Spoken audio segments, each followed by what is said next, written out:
మాతృదేవో భవ, పితృదేవో భవ. నాకు జన్మనిచ్చిన మా అమ్మా నాన్నలకి పాదాభివందనం. ఆచార్య దేవో భవ, అతిథి దేవో భవ. ఓం శాంతి శాంతి శాంతి. హరి ఓం. శ్రీ గురుభ్యో నమః. శ్రీమాత్రే నమః. శ్రీ లలితా సహస్రనామాలకి అర్థం చెప్పుకుంటున్నాము. వివరణ 291 నామాలకు చెప్పుకున్నాము ఇంతకుముందు. ఇప్పుడు 292వ నామం అన్నమాట. ఓం ఐం హ్రీం శ్రీం శ్రీమాత్రే నమః. ఓం ఐం హ్రీం శ్రీం శ్రీమాత్రే నమః. ఓం ఐం హ్రీం శ్రీం శ్రీమాత్రే నమః. ఇప్పుడు 292వ నామము పూర్ణ. పూర్ణ అనే నామానికి అర్థం చెప్పుకుంటున్నాం. పూర్ణమైనది శ్రీమాత అని అర్థము. పూర్ణము శూన్యము అను 2 పదములను కూర్చి ఆలోచించినప్పుడు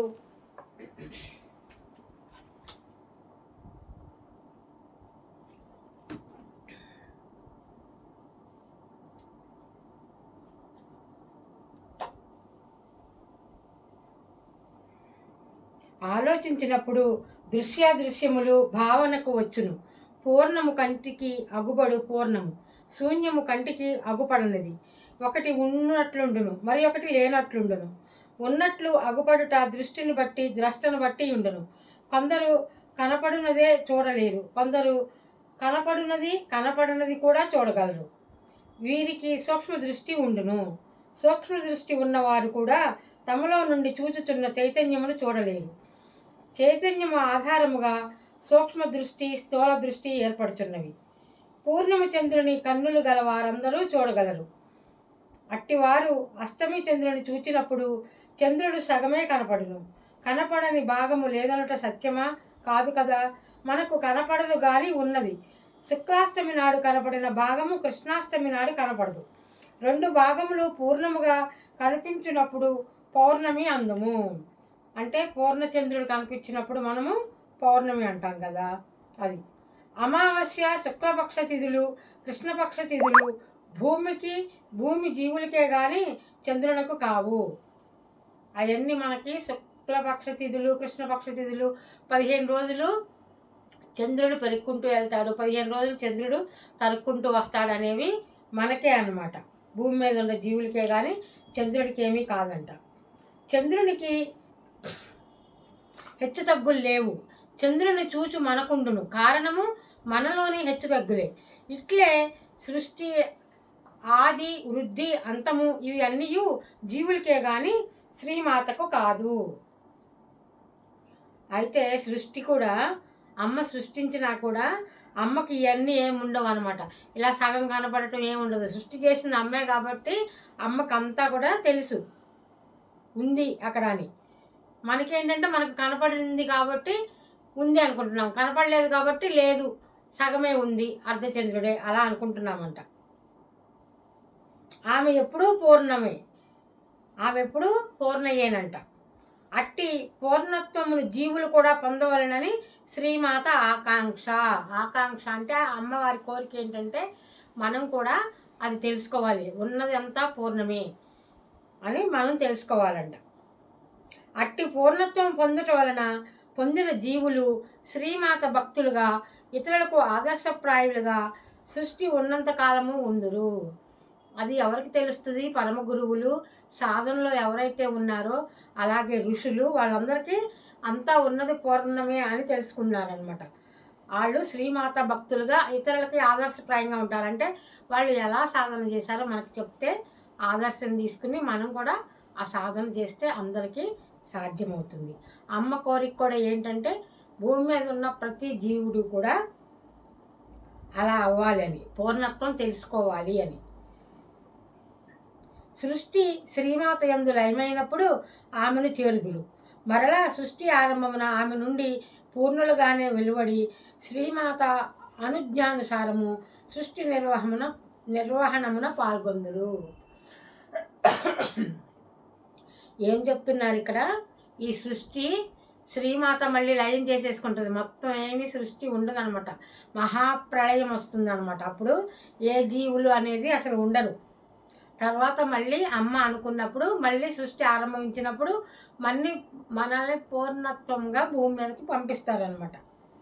అది సృష్టి నిర్వహణలో పాల్గొనటం. ఈ నామము జీవుల గమ్యమును తెలుపు నామము. మరలా సృష్టి నిర్మాణములు చేయుటకును శ్రీమాత సంకల్పించుటకును కారణము కూడా జీవులు పూర్ణత్వము పొందుట కొరకే. ఇది శ్రీమాత సహజ స్థితి. పూర్ణ అనే నామానికి ఇంత అర్థం చెప్పారనమాట. అంటే శ్రీమాత సహజ స్థితి అదే ఏంటంటే పూర్ణత్వం. ఆమె ఎప్పుడూ ఉంటుంది. ఈ సృష్టి లేనప్పుడు కూడా అమ్మ ఉంది. మళ్ళీ ఆ సృష్టి అనేది అమ్మే చేస్తుంది అనమాట. ఇప్పుడు 293 భోగిని. 293 నామము భోగిని. సుఖ సౌఖ్యముల స్వరూపిణి శ్రీమాత అని అర్థము. భోగిని అంటే చూడండి, అంత భోగాలు అనుభవిస్తున్నారు, వాళ్ళకి ఎంత భోగం పట్టింది అనుకుంటాం కదా, అదే ఇక్కడ అర్థం చెప్తున్నారు. సుఖ సౌఖ్యాలు అన్నీ ఉన్నదే శ్రీమాత అని అర్థం అంట. శ్రీమాత ఆరాధకులకు సుఖ సౌఖ్యముల పరంపర మెండుగా ఉండును. మరి అమ్మని ఎవరైతే కనుక ఆరాధిస్తారో, అమ్మని బాగా నమ్మి చక్కగా కొలుస్తారో వాళ్ళకి ఏమి కొరత ఉండదంట. సుఖ సౌఖ్యాలు బాగా ఉంటాయంట. సకల సౌభాగ్యములు ఉండును. జీవితమున యోగముతో పాటు భోగము వైభోగము ఉండును. రోగములు ఉండవు. సంతోషం ఎప్పుడును నీడవలే అంటిపెట్టుకొని ఉండును. శ్రీమాత ఆరాధనా బలమును సత్యమును ధర్మమును అప్రయత్నముగా అనుసరింతురు. అయితే ఎవరైతే శ్రీమాతని ఆరాధన చేస్తుంటారో వాళ్ళకి ఏమి వస్తాయంటే రోగాలు ఉండవంట. భోగము వైభోగము, అలాగే సంతోషం ఎప్పుడు నేడవలే ఉంటుందంట. అంటే వాళ్ళకి ఎప్పుడు సంతోషంగానే ఉంటారంట. అలాగే ఆ అమ్మ ఆరాధన బలంగా చేస్తూ ఉంటే ఏమవుతుంది? వాళ్ళు సత్యంగానే ఉంటారు, అబద్ధం ఆడరు. అలాగే ధర్మంగా ఉంటారు, అధర్మంగా ఏమి చెయ్యరు. అది అప్రయత్నంగా అనుసరిస్తారంట. అదంతా అమ్మ కృప అన్నమాట.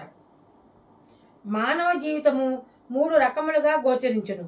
యోగమయము, భోగమయము, రోగమయము. రోగములచే పీడింపబడు వారు ప్రయత్నించి సత్యధర్మముల నిలబడవలెను. అయితే మానవ జీవితం 3 రకాలుగా ఉందంట. ఏంటది? కొంతమంది యోగంలో ఉంటారు, కొంతమంది భోగంలో ఉంటారు, కొంతమందికి రోగాలమయం. అయితే ఈ రోగాలతో పీడింపబడే వాళ్ళు ఏం చేయాలంట? సత్యధర్మాలందు నిలబడాలి. అప్పుడు ఈ రోగాలు ఉండవు. భోగమయ జీవితము వర్జితము కాదు. యోగుల యందు భోగులు కూడా అనేకులు కలరు. యోగము లేని భోగమే రోగములకు కారణము. అయితే మనం భోగాలన్నీ అనుభవించవచ్చండి, కానీ యోగంలో ఉండాలి. యోగంలో ఉండటం అంటే సత్యంగా ఉండటము, ధర్మంగా ఉండటము. అంటే మనము గుళ్ళకెళ్ళి పూజలు చేస్తే భక్తి అది కాదు, అది చెయ్యొచ్చు, కానీ అది చెయ్యకపోయినా కూడా సత్యంగా ధర్మంగా ఉండాలి. ఎవరిని ఇబ్బంది పెట్టకూడదు.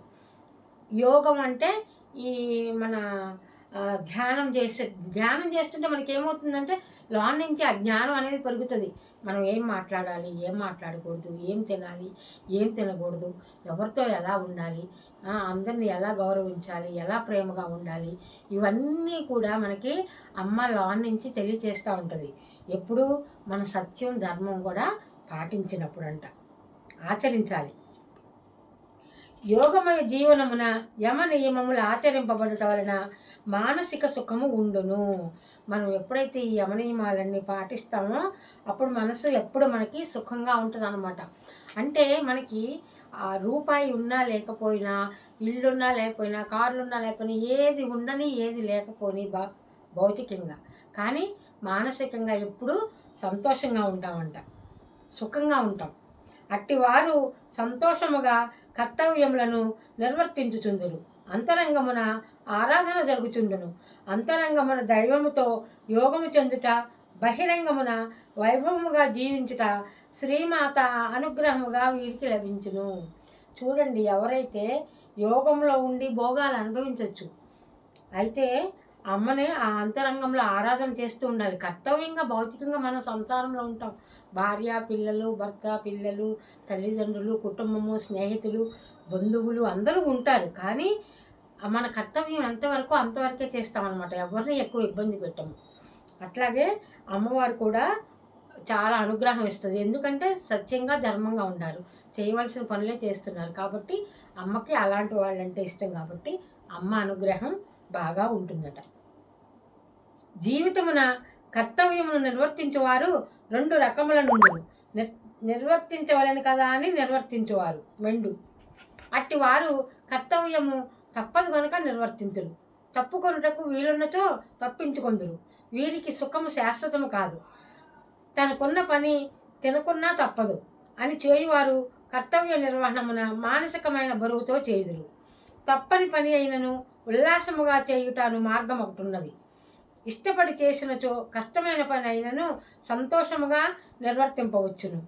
ఇట్లు కర్తవ్యములను ఇష్టపడి చేయుట ఎవరికబ్బునో వారే జీవితమును సుఖమయము కావించుకొనగలరు. ఇట్టి వారే జీవితమున సంపదలుండుట లేకుండుటతో సంబంధము లేక వైభోగముగా జీవింతురు. వీరు జీవించే విధానమున సత్య ధర్మముల వైభవము గోచరించును. వీరి యందు గోచరించు వైభోగమే భోగిని. చూడండి, ఇందులో అందరూ కూడా కర్తవ్యం ఎలా నిర్వర్తిస్తారంటే అబ్బా ఏదో మన బాధ్యత కదా చెయ్యాలి అన్నట్టు విసుగ్గా చేస్తారు. కొంతమంది ఎట్లా చేస్తారంటే ఇంకా ఏదన్నా తప్పించుకోవడానికి మార్గం ఉంటుందా మనం చేయకుండా అన్నట్టు చూస్తూ ఉంటారంట. కొంతమంది ఏం చేస్తారు, తనకున్న పని తినకున్నా తప్పదు అంటే మనం చేయాల్సిన పని మనం తిన్నా తినపోయినా చెయ్యాలి అని కర్తవ్య నిర్వహణ చేస్తారంట. అట్లా మానసికంగా బరువుతో చేస్తారు. అలా కాకుండా తప్పని పని అయినా కూడా ఉల్లాసంగా అంటే ఇది మన పని మనం చెయ్యాలి అంతే అని ఉల్లాసంగా సంతోషంగా ఎవరైతే చేస్తారో వాళ్ళకేమవుతుంది, వాళ్ళకి సంపద ఉందా సంపద లేకపోయినా నా పని నేను చెయ్యాలి, దానివల్ల నాకు రూపాయి వచ్చినా రాకపోయినా అని వాళ్ళు అట్లాంటి వాళ్ళకి ఎలా ఉంటుందంట, ఆ సంబంధం లేక వైభోగంగా జీవిస్తారు. ఎందుకంటే మానసికంగా ఎప్పుడు సంతోషంగా ఉండాలి. కష్టం అనుకుంటే కష్టం, నష్టం అనుకుంటే నష్టం. ఏమీ లేదు, ఈ శరీరమే నాది కాదన్నప్పుడు ఈ కష్టం నష్టం నాకేముంటుంది అట్లా అనుకొని సత్యం ధర్మంతో ఎవరైతే జీవిస్తారో వాళ్ళు వైభోగంగానే ఉంటారంట.